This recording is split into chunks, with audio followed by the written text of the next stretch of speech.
चक्षुरुन्मिलितं येन तस्मै श्रीगुरवे नमः।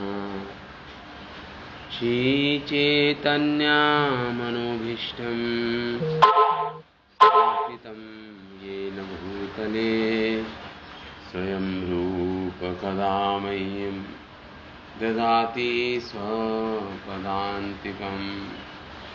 वन्देऽहं श्रीगुरो श्रीयुतपदकमलं श्रीगुरुन् वैष्णवंश्च श्रीरूपं साग्रजातं सहगना रघुनाथान्वितं तं सजीवं साद्वैतं सावधूतं परिजनसहितं कृष्णचैतन्यदेवं श्रीराधा कृष्णपादान् सहगना ललिता श्रीविशाखान्वितंश्च।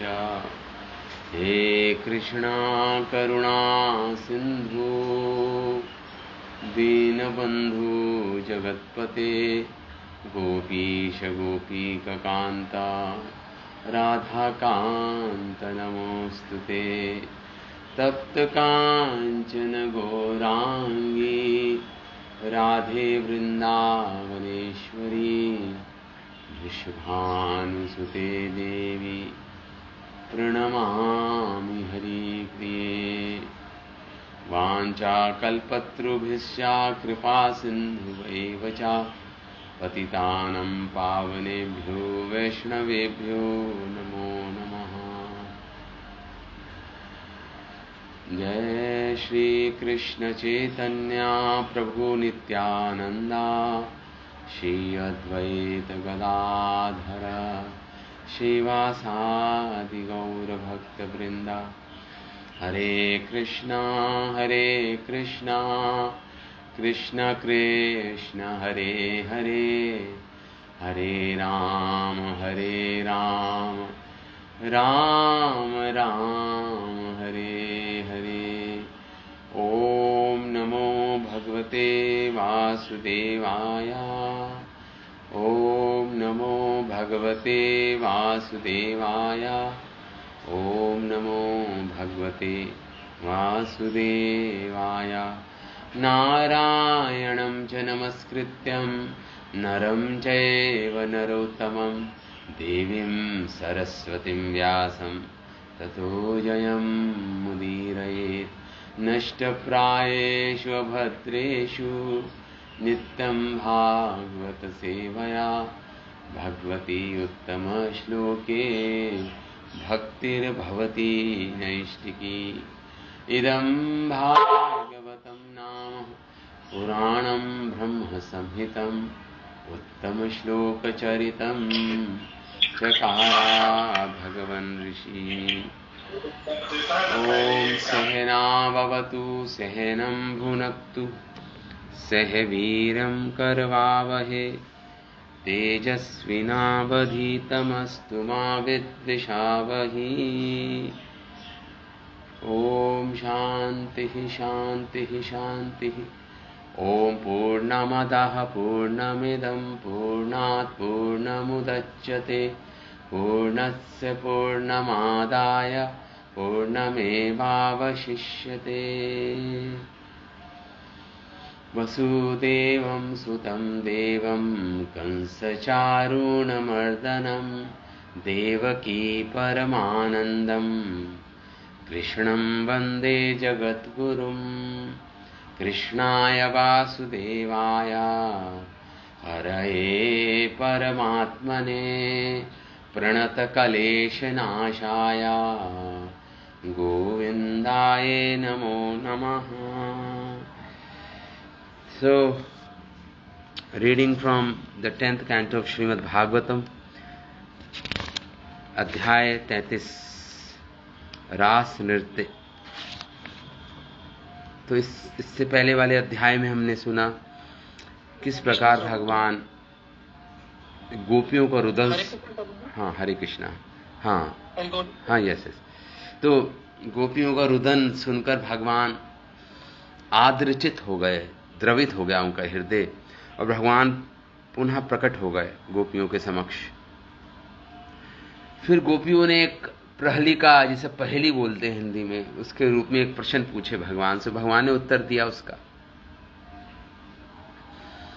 और फिर 32वें अध्याय का अंतिम श्लोक, जो बहुत ही महत्वपूर्ण श्लोक है श्रीमद् भागवतम का, इसे एटॉमिक बॉम्ब श्लोक बोलते हैं। ना पारे हम निर्वद्य संयुजाम स्वसाधु कृत्यम विबुधा आयुषाम अपि यमाम जन दुर्जर ग्रह श्रृंखला संवृश्य तद्वह प्रतियातु साधुना। भगवान इसमें कह रहे हैं, गोपियों, तुम्हारा जो प्रेम जो तुमने मेरे प्रति दिखलाया है, उसका मैं उस प्रेम से मैं ऋण नहीं हो सकता, मैं ऋणी हो गया। हाँ, मैं अगर ब्रह्मा की आयु भी ले लूं फिर भी उस प्रेम से ऋण नहीं हो सकता गोपियों तुम्हारे। तो अब तुम्हारा ही स्वयं का कार्य जो तुम करती हो, तुम्हारा यशस्वी जो कार्य है, वही जो मैं नहीं दे पा रहा हूं उसकी क्षति पूर्ति करेगा। मतलब जो अपूर्ण है उसको पूर्ण बनाएगा। मेरे पास देने के लिए कुछ नहीं है, तुम्हारे पास तुमको देने के लिए कुछ नहीं है। ये श्लोक पर हमने अंत किया था। इस श्लोक पर श्रीला विश्वनाथ चक्रवर्ती ठाकुर अपनी टीका सारार्थ दर्शनी में लिखते हैं कि भगवान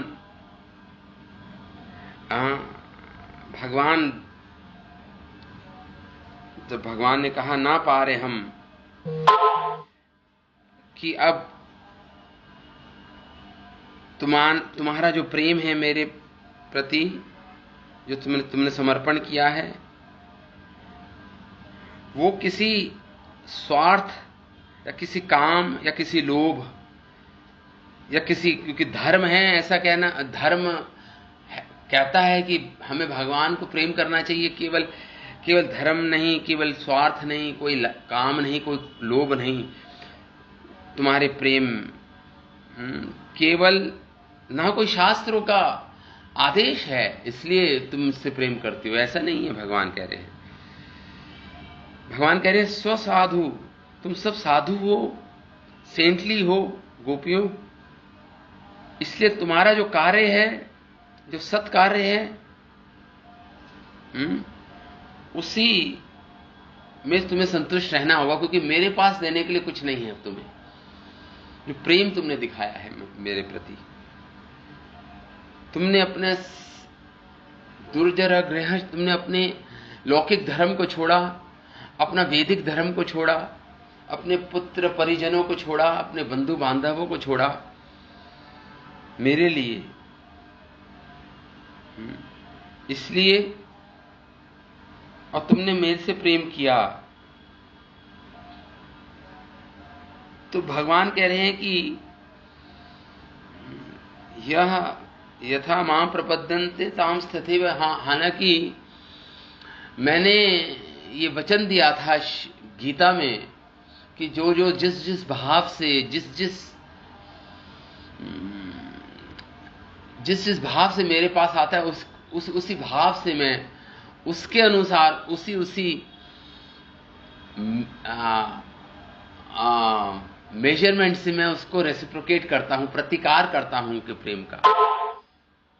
लेकिन भगवान यहां पे कह रहे हैं वो मेरी बात गलत सिद्ध हो गई, मेरे वचन गीता के, क्योंकि जितना प्रेम तुमने मुझे दिया है उसके अनुपात में तुम्हें प्रेम देना वापस, वो मेरी क्षमता से बाहर है। भगवान कह रहे हैं मेरी क्षमता से बाहर है। इसलिए तुम्हारा जो प्रेम करना है मुझसे, तुम्हारी भक्ति, तुम्हारा सत्कार्य, यही तुम्हारा पारितोष है, यही तुम्हारा इनाम है, यही तुम्हारा पुरस्कार है, भगवान बोल रहे हैं इस श्लोक में। और भगवान बोलते हैं कि अब तुम मुझे क्षमा करो, जो मैं तुम्हारे सामने से अंतर्धान हुआ, अदृश्य हुआ, उसके लिए मैं क्षमा प्रार्थी हूं, और मैं तुम्हारा यश फैलाना चाहता था। अगर मतलब तुम्हारा यश पूरे संसार में फैलाना चाहता था कि जितना प्रेम तुम धारण करती हो अपने हृदय में, वो संसार को कैसे पता चलता अगर मैं अंतर्धान नहीं होता। हाँ, ये भगवान कह रहे हैं। तो जब गोपियों ने ये सुना भगवान की बात, ये श्लोक सुना, तो गोपियां समझ गई कि भगवान के अंदर अनेक दिव्य गुण हैं कृष्ण में, और केवल उन गुणों को प्रेम के द्वारा ही समझा जा सकता है। और भगवान ने हमारे सामने से भगवान अंतर्धान हुए, अदृश्य हुए। भगवान ये दिखलाना चाहते हैं संसार को कि प्रेम ही सर्वोच्च वस्तु है संसार में, प्रेम। और भगवान ने जो ये लीला की, मतलब अंतर्धान हुए भगवान हमें अर्धरात्रि को छोड़कर, और हमने फिर भगवान को क्रिटिसाइज किया, प्रहलिका के रूप में प्रश्न पूछे। तो भगवान की केवल एक ही इच्छा थी इसमें, संसार को प्रेम की महिमा दिखलाना।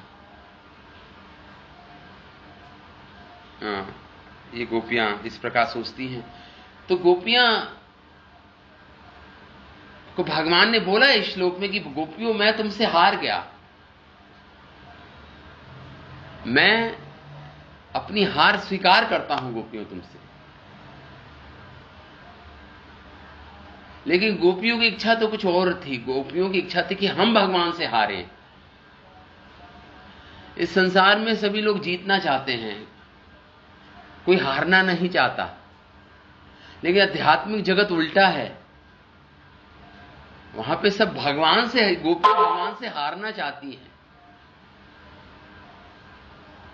क्योंकि संसार में हमारे जितने भी कार्य हैं वो राग द्वेष से प्रेरित होते हैं। राग और द्वेष, मानो दो इंजन हैं, राग द्वेष। जो गाड़ी है उसके इंजन है राग द्वेष। इस संसार में हमारे जितने भी कार्य हैं, और पहिए क्या है? पहिए हैं हमारा अहंकार, जिसपे ये राग द्वेष सवारी करते हैं। अहंकार, हमारा अहंकार, हमारी फॉल्स ईगो, उन पहियों पे ये संसार चल रहा है। राग द्वेष बैठे हैं उन दोनों। तो इस संसार में हमारा जो भी कार्य होता है वो राग द्वेष से प्रेरित होता है। हमारे अहंकार पर चलता है हमारा संसार। ये इसी संसार बोलते हैं हमारा। लेकिन आध्यात्मिक जगत में ऐसा नहीं है। आध्यात्मिक जगत में तो गोपियां हारना चाहती हैं भगवान से। तो भगवान ने बोला मैं हार गया, तो गोपियां कहते नहीं प्रभु, हम हार गए आपसे। क्योंकि आध्यात्मिक जगत में हार भी जीत होती है। जीत तो जीत होती है, हार भी जीत ही होती है आध्यात्मिक जगत में।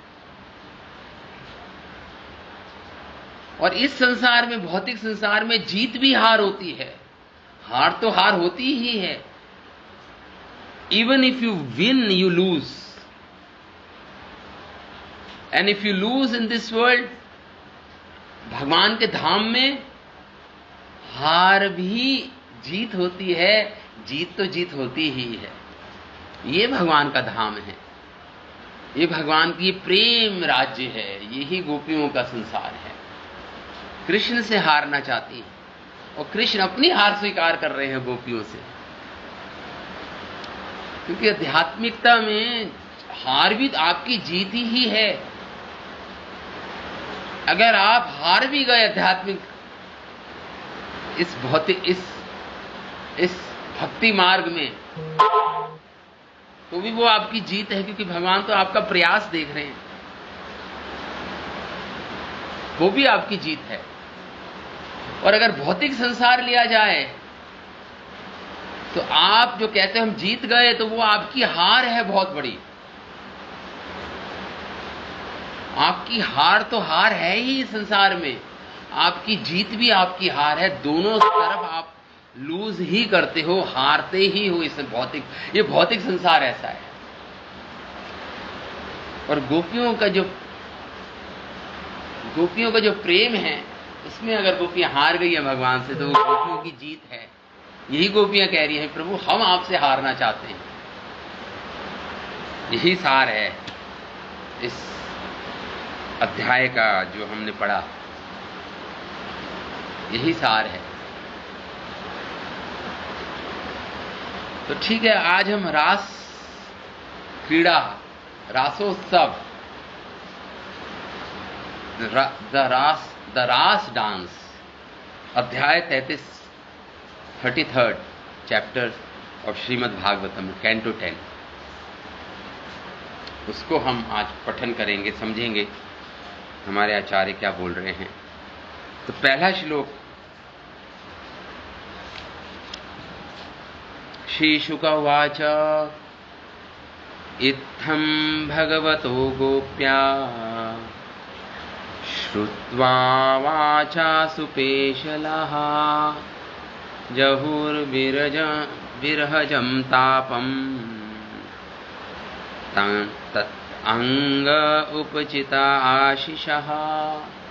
सुखदेव गोस्वामी ने जब रासलीला आरंभ की तो प्रथम श्लोक में बोले, इस प्रकार गोपियों ने जब भगवान को सुना, श्रुत्वा वाचा, और भगवान की जो वाणी थी बहुत ही सुपेशला थी, बहुत ही विशेष वाणी थी। उसमें प्रेम था, उसमें सौम्य था, उसमें एटिकेट्स थे। स्वयं भगवान बोल रहे हैं गोपियों को, तो सुपेशला विशेष वाणी थी भगवान की। अत्यंत मनोहारी थी। भगवान गोपियों के हृदय को भा रही थी वो भगवान की वाणी। सुपेशला, अत्यंत मनोहारी वाणी भगवान ने बोला, भगवान बोले। तो जब इस प्रकार भगवान बोले, ना पारे हम निर्बद्ध संयुजाम, तो गोपियों ने जहूर विहरजम तापम, जो विरह का ताप था, जो गोपियों का हृदय में एक प्रश्न था, प्रश्न ये था कि भगवान हमें छोड़ के क्यों चले गए अर्धरात्रि को, पहली प्रहर में। उस प्रश्न से मुक्त हो गई। भगवान समझ गई भगवान का अभिप्राय, भगवान का हृदय समझ गई गोपियां। देखिए, भक्ति मतलब भगवान का हृदय। तो भक्त हैं ये गोपियां, भगवान की मनोभाव, भगवान के हृदय को समझ गई ये गोपियां। भक्ति का मतलब ही भगवान का हृदय है। भक्ति तो जहू विहरजम तापम, अपना ताप छोड़ दिया, अपना दुख छोड़ दिया। तद अंग उपचित आशीषः, भगवान के स्पर्श से, भगवान के अंगों के स्पर्श से, उपचितः, गोपियों की सारी इच्छाएं पूरी हो गई केवल स्पर्श मात्र से। कृष्ण की गोपियों की सारी इच्छाएं पूरी हो गई। आशीषः इत्थम भगवतो गोप्याः, इस प्रकार सुखदेव गोस्वामी बोले। तो गोपियों ने जब भगवान के ऐसे मनोहारी शब्दों को सुना, तो गोपियों का जो विरह ताप था वो उनके हृदय से, वो भूल गई अपने दुख को जो उन्होंने सहा था। भी विरह ताप जो सहा था, गोपियां भूल गई और उन्होंने भगवान के दिव्य अंगों का स्पर्श किया। तो जैसे स्पर्श किया भगवान को, तो गोपियों को लगा हमारी सारी इच्छाएं पूरी हो गई। तत्रारभत गोविंदो रास क्रीडाम अनुव्रते, स्त्रीरत्नेरन्विता प्रीते, अन्योन्याबद्ध बाहुभिः। तत्रारभत गोविंद, भगवान गोविंद, यहां पे गोविंद करके कह रहे हैं, संबोधित कर रहे हैं सुखदेव गोस्वामी। आरभत, भगवान ने आरंभ की अपनी रास लीला, प्रसिद्ध रासलीला। तत्र आरभत गोविंदो, वो गोविंद जो इष्ट देव है वृंदावन के, वो गोविंद जो इंद्रियों को सुख देने वाले, वो गोविंद, गो मतलब इंद्रियां, जो इंद्रियों को सुख देते हैं उनका नाम है गोविंद। जो मुख्य विग्रह हैं श्री वृंदावन धाम के, वो गोविंद। उन्होंने क्या किया, आरंभ की अपनी रास लीला गोपियों के साथ, रास क्रीड़ा अनुव्रते। और उस किसके साथ की, गोपियों के साथ आरंभ की अपनी रास लीला। और अनुव्रते मतलब गोपियां भगवान के प्रेम में अपना प्रेम जोड़ दिया। भगवान का जो भगवान की जो क्रियाएं हैं उसमें अनुव्रत थी, मतलब केवल भगवान के मनोभाव में, भगवान के जो हृदय में जो प्रेम है उसके साथ अपने प्रेम को जोड़ दिया गोपियों ने। जैसा जैसा भगवान ने कहा ज्यों वहू गोपियों ने किया। कोहरेंस थी, समन्वय था गोपियों में, वो भगवान में। देखिए, जहां समन्वय ना हो, जहां कोहरेंस ना हो, वहां पे तो नृत्य हो नहीं सकता, वहां पे तो उत्सव हो नहीं सकता। अनुव्रते थी गोपियां, मतलब पूर्ण रूप से श्रद्धालु थी, श्रद्धा युक्त जो गोपियां थी, भगवान के मत में उनका मत था जुड़ा हुआ।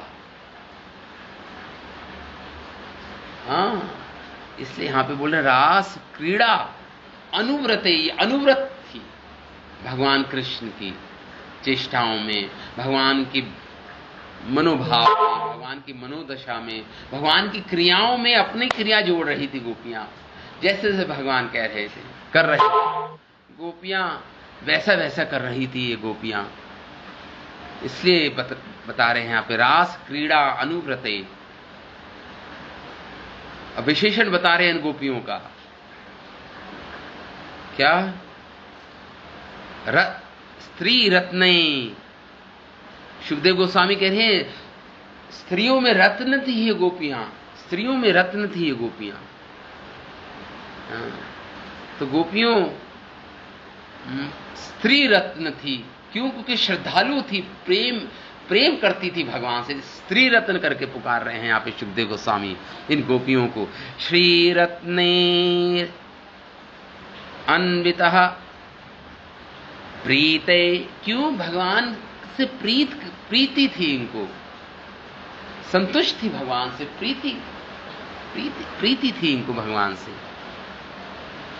अनोन्ने आबद्ध भी, सबने क्या किया? एक दूसरे का हाथ पकड़ लिया सारी गोपियों ने, और गोलाकार में खड़ी हो गई एक दूसरे का हाथ पकड़ के ये गोपियां। इन्होंने रास लीला आरंभ की भगवान ने। रास किसे बोलते हैं? रास मतलब होता है रसः मिलित। अनेक जब रस मिलते हैं, अनेक प्रकार के रस जब मिल जाते हैं, उसको बोलते हैं रास। अनेक प्रकार के रस जब मिलते हैं, जैसे आप कोई व्यंजन बनाते हैं तो अनेक प्रकार के स्पाइसेस, मसाले डालते हैं, जब वो स्वाद आता है उस, तो ये अनेक प्रकार के जब रस, स्थायी भाव, संचारी भाव, जो भी अनेक प्रकार के इंग्रेडिएंट्स हैं जिससे ये रास बनता है शब्द, अनेक प्रकार के रस जब मिल जाते हैं उसको बोलते हैं रास लीला। रास तो रास लीला प्रारंभ की। और गोपियों ने, इतनी प्रसन्न थी गोपियां, इतनी आनंद था गोपियों में, एक दूसरे का हाथ पकड़कर, जैसे श्रृंखला, जैसे चेन एक दूसरे को श्रृंखलाबद्ध होती है ना, वैसी गोपियों ने एक दूसरे का हाथ पकड़ लिया, अपने बाहों से एक दूसरे का हाथ पकड़ लिया गोपियों ने, और गोलाकार में खड़ी हो गई वहां पर गोपियां। इस श्लोक पर श्रीला विश्वनाथ चक्रवर्ती ठाकुर लिखते हैं कि अब एक्शन शुरू हुआ रासलीला का। इसमें गाना, नृत्य करना, चुंबन करना, आलिंगन करना, इसे बोलते हैं रास।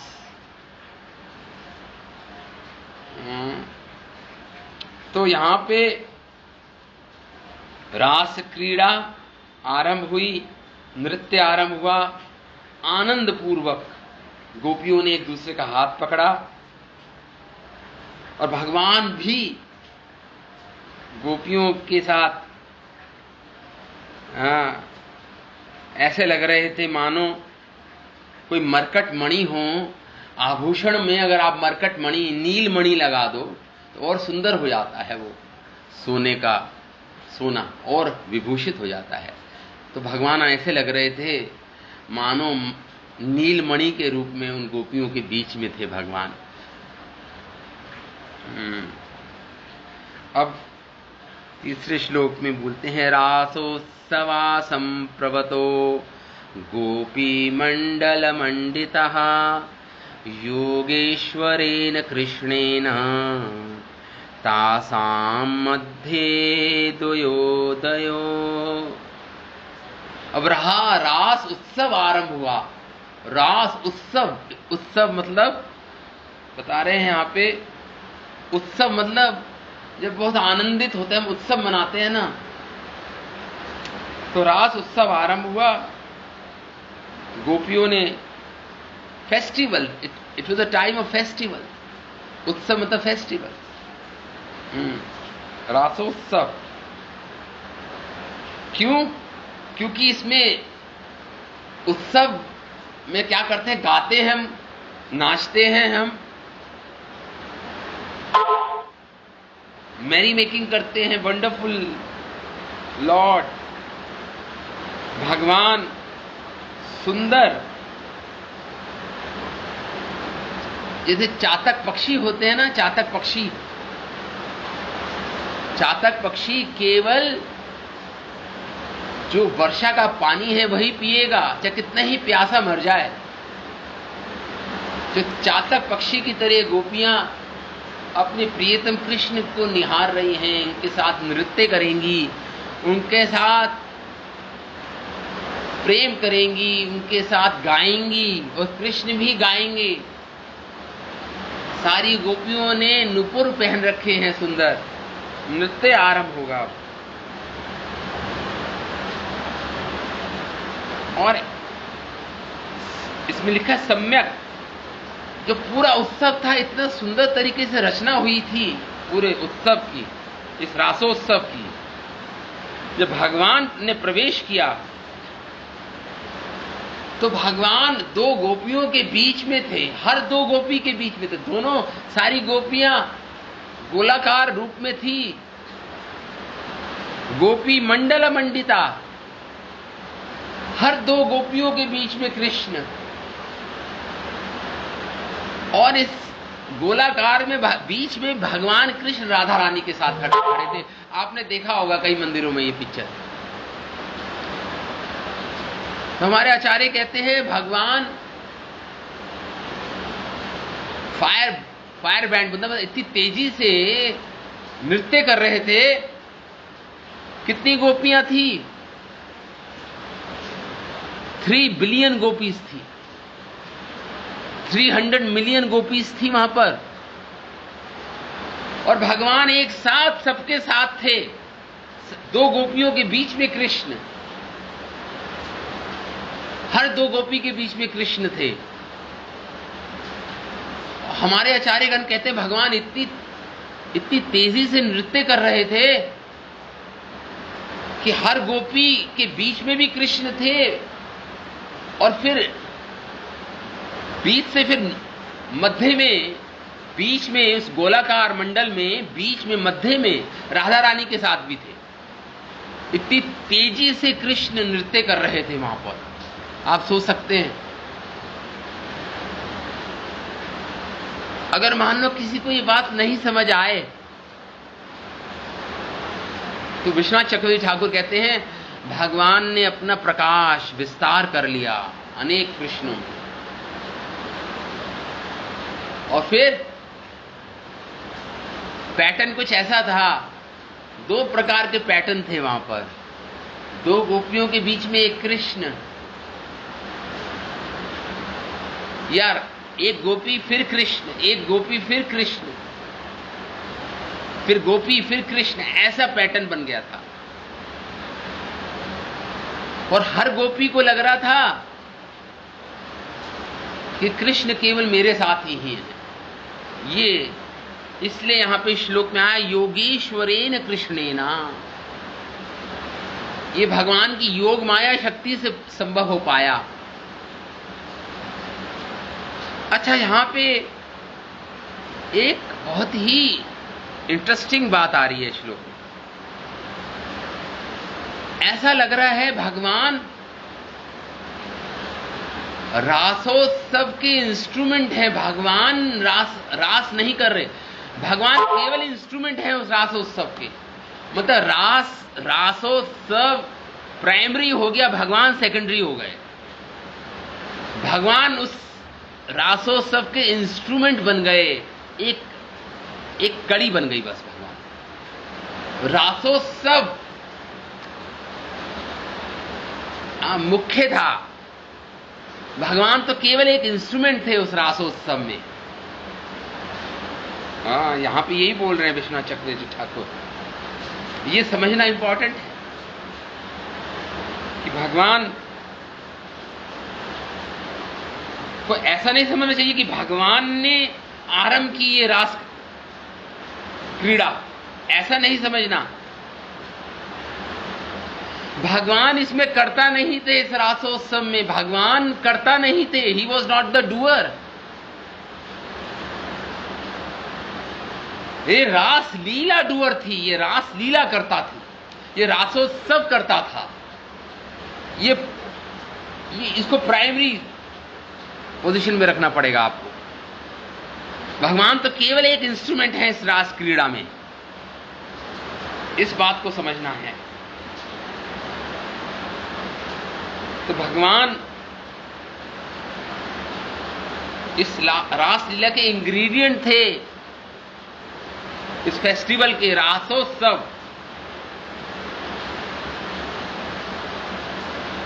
और भगवान अपनी सारी शक्तियां जो के साथ विराजमान थे उस रासोत्सव में। भगवान अपनी सारी शक्तियों, परास्य शक्ति विविधेव श्रूयते, भगवान के अनेक शक्तियों के साथ भगवान विराजित थे वहां पर उस रास क्रीड़ा में, एज एन इंस्ट्रूमेंट, इंग्रेडिएंट उस रास लीला में।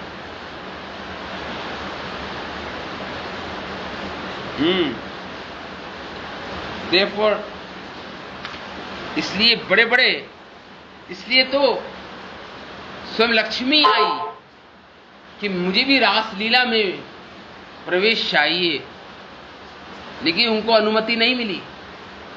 लक्ष्मी जी, स्वयं लक्ष्मी चाहती थी लेकिन नहीं कर पाई, रास लीला में प्रवेश अनुमति नहीं मिली लक्ष्मी जी को। तो आप बता रहे हैं यहां पे श्री विश्वनाथ चक्रवर्ती ठाकुर किस प्रकार भगवान पोजिशन, हर 2 गोपियों के बीच में भगवान थे। गोपियों को आलिंगन कर रहे थे भगवान। भगवान के जो आर्म्स थे, बाहु भी गोपियों के गर्दनों में थे, घेरे हुए थे।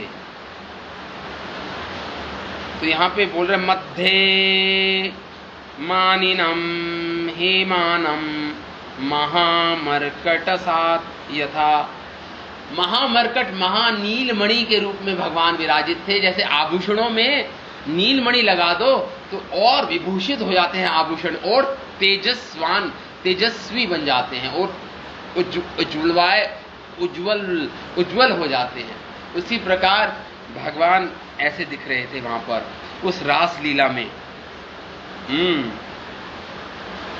अब भगवान वहां पर थे विद ईच गोपी, हर गोपी के साथ विराजमान थे भगवान। लाइक द, जैसे फूल, और फूल, कमल का फूल और कमल का जो बीच में जो हिस्सा होता है, रोल, उसकी तरह भगवान दिख रहे थे। बिल्कुल बीच में थे भगवान, और सब गोपियों के साथ भी थे। तो यहां पे भगवान की जो मूवमेंट है बता रहे हैं उसके बारे में, जो भगवान जो तेजी से घूम रहे हैं भगवान। हर गोपी को लग रहा था कृष्ण हमारे साथ नृत्य कर रहे हैं, और जबकि भगवान इतनी तेजी से नृत्य कर रहे थे सारी गोपियों के साथ कि सारी गोपियों को लग रहा था कृष्ण हमारे साथ है। इतनी तेज था भगवान की स्पीड का, तेज इतना ज्यादा था नृत्य करने का कि तेजी, रेस, बहुत फास्ट भगवान नृत्य कर रहे थे। और वो एम्ब्रेस कर रहे थे हर गोपियों को। 300 मिलियन गोपीज थी, 3 billion gopis, around half the population of the world. 7-8 billion population है। 3 मिलियन गोपीज, बिलियन गोपीज, भगवान सबके साथ नृत्य कर रहे थे इतनी फास्ट। आप सोच सकते हैं, मतलब more than the speed of light, प्रकाश की स्पीड से भी ज्यादा भगवान तेजी से नृत्य कर रहे थे सबके साथ। और फिर भगवान बीच में भी आते थे, मिडिल। तो यहां पे लिख रहे हैं श्रील विश्वनाथ चक्रवर्ती ठाकुर, तो एक गोपी और एक कृष्ण, इन दिस वे। एक श्लोक कोट कर रहे हैं श्रील बिल्वा मंगला ठाकुर का, श्रील विश्वनाथ चक्रवर्ती ठाकुर। ये रास नृत्य में बिल्वा मंगला ठाकुर एक श्लोक लिखते हैं इसके, अंगनामंगनामंत्रा माधवो माधवम माधवेन च अंतरे अंगनाम इथम कल्पिते मंडले मध्यगः सजोगो वेणुना देवकी नंदनः। अंगनाम कह रहे हैं भगवान माधव, अंगनाम अंतरा, हर जोड़ी के बीच में भगवान स्थित थे। गोपियों की 2 गोपियों के बीच में स्थित थे भगवान। अंगनाम माधवो, वो भगवान माधव और उनके स्वरूपों के प्रत्येक जोड़े के बीच एक गोपी स्थित थी। मतलब 2 कृष्ण के बीच में एक गोपी, 2 कृष्ण के बीच में एक गोपी, 2 गोपियों के बीच में एक कृष्ण। यहां बिल्वा मंगला ठाकुर कह रहे हैं ये था रचना, रास मंडल की रचना थी ये। और भगवान केवल ऐसा ही नहीं, इत्थम कल्पितम मंडले मध्यगा, मध्य में भी भगवान राधा रानी के साथ खड़े थे। उस गोल मंडल में बीच में बिल्कुल मध्य सेंटर पे भगवान श्रीमती राधा रानी के साथ खड़े थे, वेणु वादन कर रहे थे।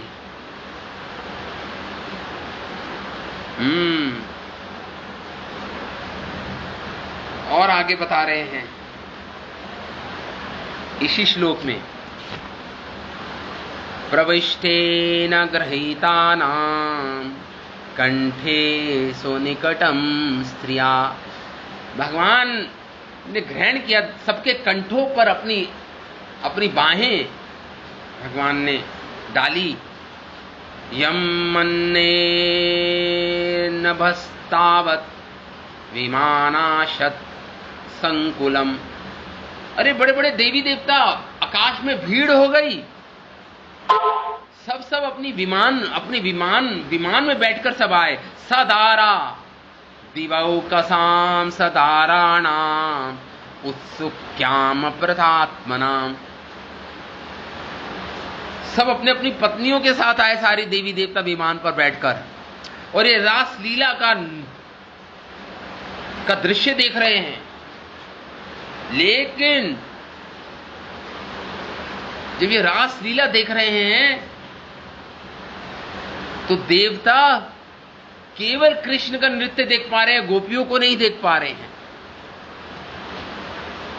केवल कृष्ण का नृत्य देख पा रहे हैं देवता, लेकिन जो उनकी पत्नियां हैं, देवियां, वो गोपियों को भी देख पा रही हैं, वो गोपियों को भी देख पा रही हैं। जो स्त्रियां हैं वो गोपियों को भी देख पा रही हैं, और देवता केवल कृष्ण को देख पा रहे हैं। ऐसा योग माया की रचना, ऐसा भगवान की योग माया शक्ति से संभव हो पाया।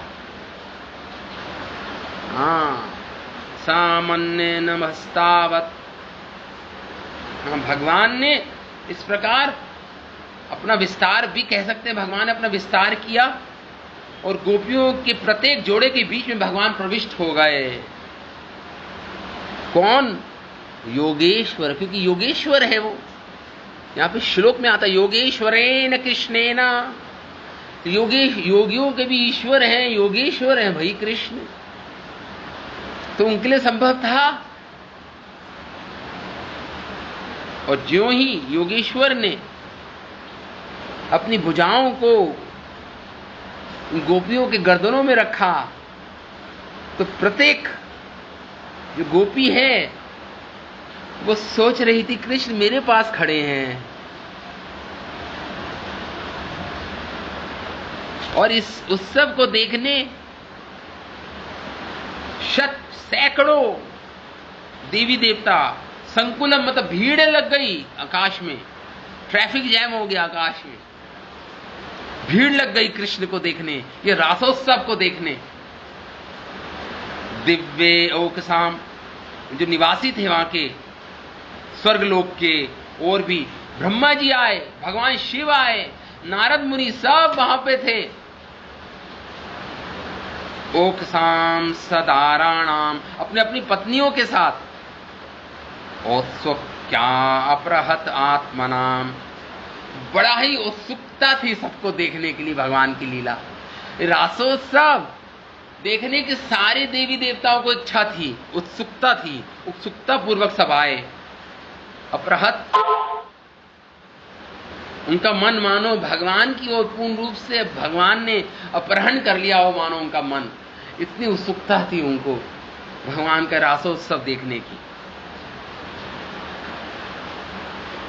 यहां पे ये है, ये श्लोक है, तीसरा श्लोक रासोत्सव का। इसमें विश्वनाथ चक्रवर्ती ठाकुर लिखते हैं, तो जो मूल कारण था इस रासोत्सव का, योगेश्वर भगवान मास्टर हैं, he is a Swami of सारी योगियों के। और भगवान के लिए योग का अर्थ बता रहे हैं अमरकोश डिक्शनरी से श्रील विश्वनाथ चक्रवर्ती ठाकुर। योग का अर्थ यह भी होता है जो असंभव हो, लेकिन भगवान के लिए कुछ भी असंभव नहीं। भगवान ने इच्छा व्यक्त की सारी गोपियों को एक साथ आलिंगन करने की, और जैसे भगवान ने इच्छा की, भगवान की योग माया शक्ति ने संभव कर दिया इसको। भगवान की समस्या को हल कर दिया। एक साथ भगवान साइमल्टेनियसली सारी गोपियों को आलिंगन कर रहे हैं। तो दो तरीके से हम समझ सकते हैं कि भगवान इतने तेजी से नृत्य कर रहे थे कि दो गोपियों का आलिंगन भी कर रहे थे, या भगवान ने अपना विस्तार कर दिया। दोनों पॉसिबिलिटीज हैं, दोनों संभावनाएं हैं। यहां पे विश्वनाथ चक्रवर्ती ठाकुर कह रहे हैं। और सारी गोपियों को लग रहा था कृष्ण केवल मुझे ही आलिंगन कर रहे हैं, और देख रही है कि कृष्ण नृत्य भी कर रहे हैं। इसे बोलते हैं द आर्ट ऑफ डांसिंग। भगवान नृत्य कला में निपुण हैं, विदग्ध माधव हैं, नृत्य कला में निपुण है भगवान। इनफैक्ट जितने भी नृत्य हुए हैं संसार में, सब भगवान से ही निकले हैं। हमारे वैष्णव आचार्य लिखते हैं कि वो देवकी नंदन भगवान मध्य में भी खड़े थे, श्री राधा रानी के साथ खड़े थे। शतनामः स्तोत्र में रास क्रीडम कारणम। एट दैट मोमेंट क्या हुआ? सारे देवी देवता आए, ब्रह्मा जी आ गए, शिव जी आ गए, सारे देवी देवता आए, और वो देख रहे थे इस रासलीला को भगवान की। लेकिन जो पुरुष थे वो केवल कृष्ण के दर्शन कर पा रहे थे। गोपियों के साथ जो भगवान क्रीड़ाएं कर रहे थे उसको उनके सामने वो नहीं देख पा रहे थे, योग माया शक्ति के कारण। योग माया समावृता, गीता में भगवान बोलते हैं योग माया से मैं ढका रहता हूं। योग माया ने ऐसा अरेंजमेंट किया था कि भगवान के नृत्य को देख पा रहे थे, गोपियों के नृत्य को नहीं देख पा रहे थे। केवल देवियां देख पा रही थी, केवल देवियां। आगे और एक्सप्लेन करते हैं सुखदेव गोस्वामी। हम रासोत्सव महाउत्सव की देखिए चर्चा कर रहे हैं। ततो दुंद भयो वे नेदु निपेतु पुष्पवर्ष्टये जगहु गंधर्वपतये तत् यशः अमलम सस्त्रीका तत् यशामलम। तो सारे जो देवता थे गंधर्व दुंदुभियां बजा रहे थे, म्यूजिकल इंस्ट्रूमेंट बजा रहे थे, वाद्य यंत्र बजा रहे थे, दुंदुभियां बोलते हैं। ततो दुंदुभ्यो नेदुर, और क्या कर रहे थे? पुष्प की वृष्टि कर रहे थे, पुष्प की वर्षा कर रहे थे इस रासोत्सव पर। देवता लोग विमान पर बैठकर पुष्पों की वर्षा कर रहे थे। और क्या? गंधर्व जगहु गंधर्व पतया, और जो गंधर्व थे अपने अपनी पत्नियों के साथ क्या कर रहे थे? सस्त्री, अपनी अपनी स्त्रियों के साथ यशा अमलम, भगवान के यश का गान कर रहे थे, भगवान कृष्ण के यश का गान कर रहे थे ये गंधर्व अपने अपनी पत्नियों के साथ। ये सेलेस्टियल सिंगर्स हैं, ये गंधर्व गाते हैं, ये इनको गंधर्व बोलते हैं। अपने अपनी पत्नियों के साथ भगवान का यशोगान गा रहे थे, पुष्प की वृष्टि हो रही थी, दुंदुभियां बजा रहे थे कुछ कुछ देवता लोग, वाद्य यंत्र बजा रहे थे अनेक।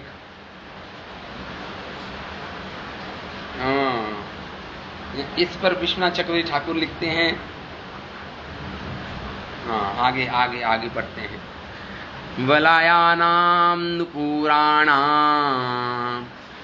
किंकिणाम च योषिताम सा प्रियाणाम अभूत शब्द तुमूला रासमंडले। ओहो, जो वाद्य यंत्र बज रहे थे भगवान के साथ, ये जो गोपियां जब नृत्य कर रही थी भगवान के साथ, तो वलया नाम इनके कंगन बज रहे थे। वहां से सुंदर मधुर ध्वनि गीत के रूप में प्रस्तुत हो रही थी, वो इनके कंगनों की आवाज।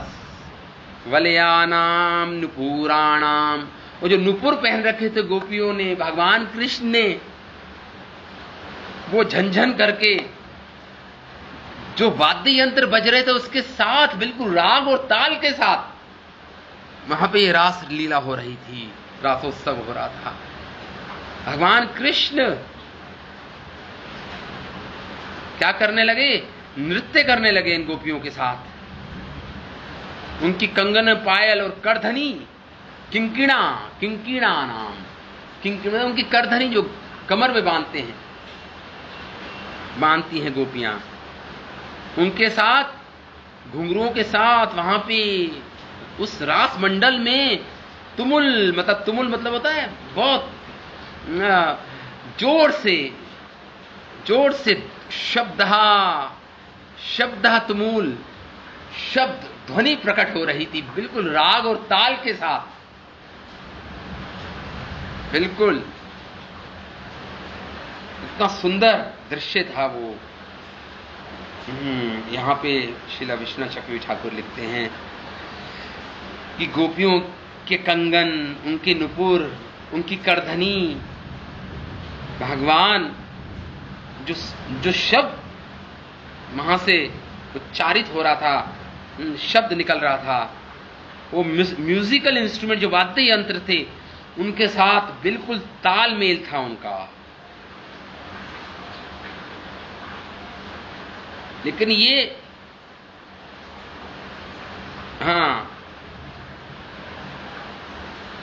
लेकिन जो गोपियों के कंगन थे, कि जो ध्वनि थी, जो उनके नुपुर की ध्वनि थी, उनकी करधनी की ध्वनि थी, वो जो वाद्य यंत्र से उससे ज्यादा थी।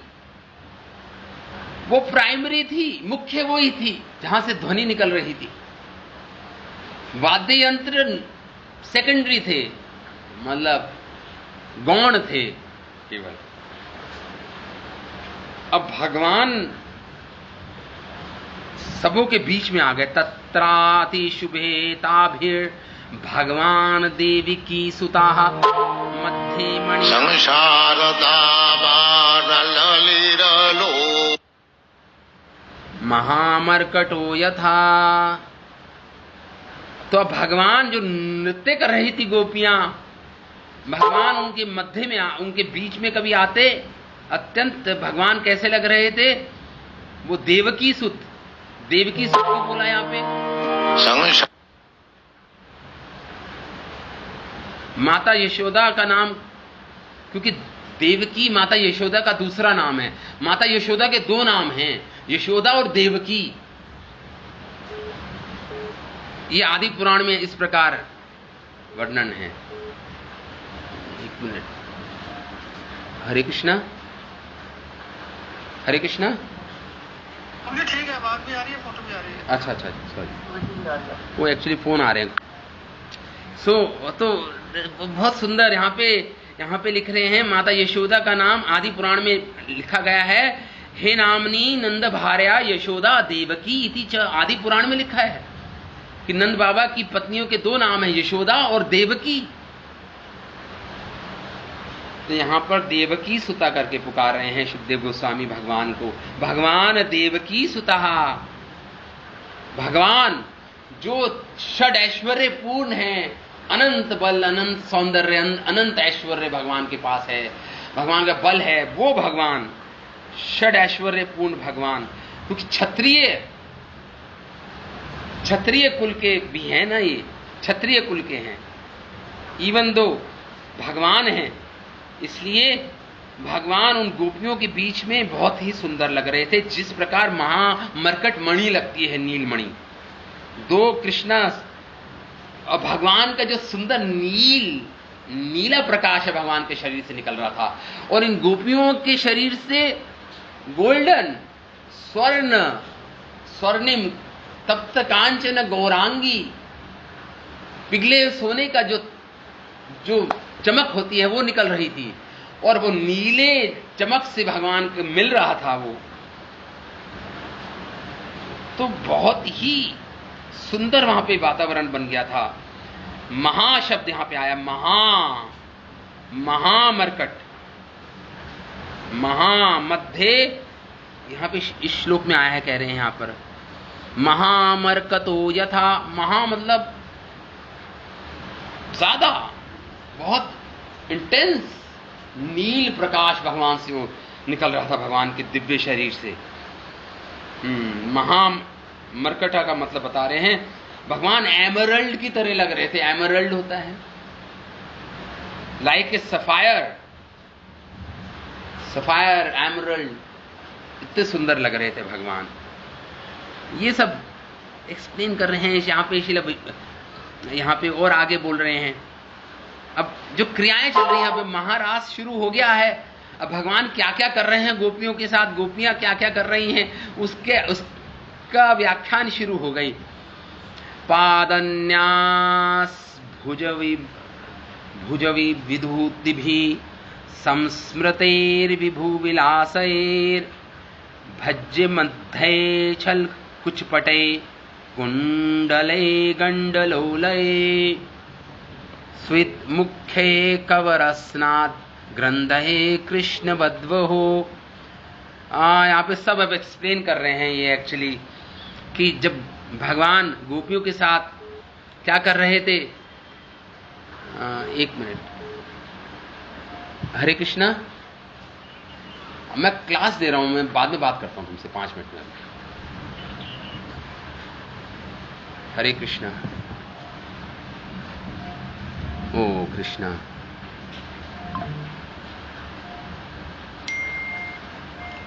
हरे कृष्णा।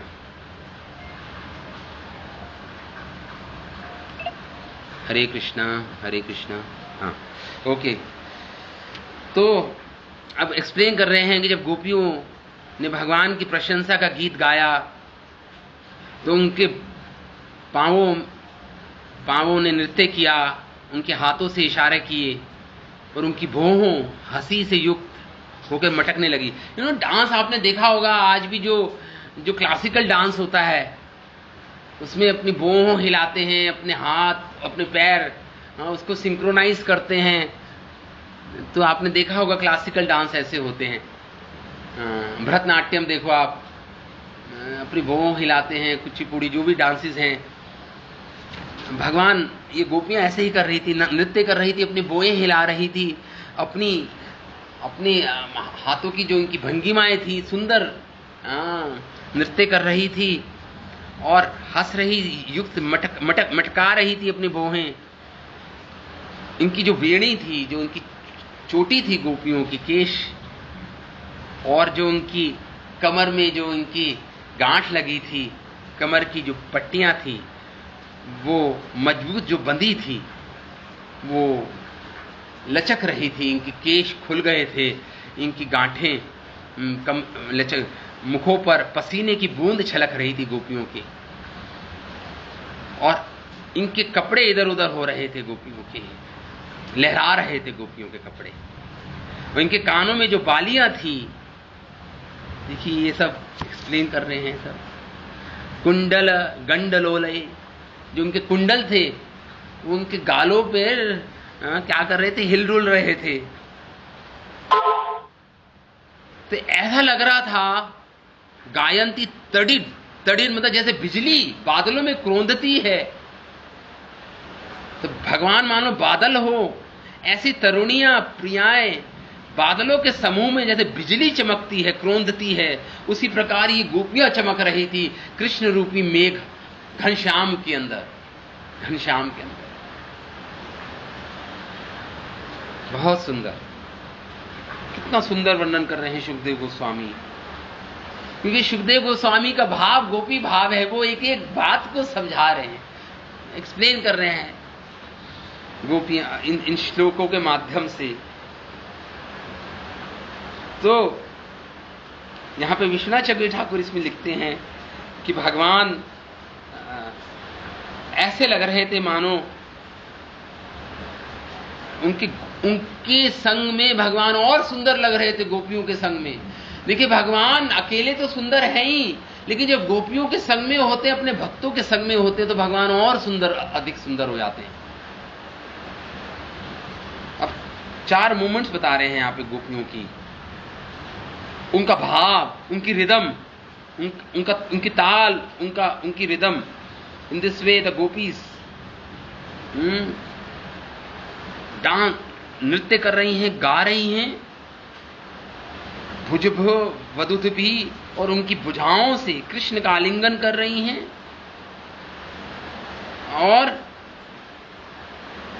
और कभी कभी फिर क्या करती हैं, फिर एक दूसरे का हाथ पकड़ लेती हैं गोपियां, ऐसे करती हैं बीच बीच में। तो एक साथ गोपियां सब कर रही हैं, देखिए, विद स्माइलिंग आईब्रोज। और फिर यहां पे सब बता रहे हैं विश्वनाथ चक्रवर्ती ठाकुर, गोपीस की जो कमर थी, पतली कमर थी उनकी, स्लेंडर मतलब गोपीस, वो हिल रही थी। यहां पे अब अकॉर्डिंग टू द नारद वर्ग डिक्शनरी, ये सब एक्सप्लेन कर रहे हैं डिटेल में विश्वनाथ चक्रवर्ती ठाकुर। तो गोपी वधवे शब्द आया यहां पे, गोपी मानो भगवान, ये गोपियां भगवान की वधुएं थी, ऐसे नृत्य कर रही थी।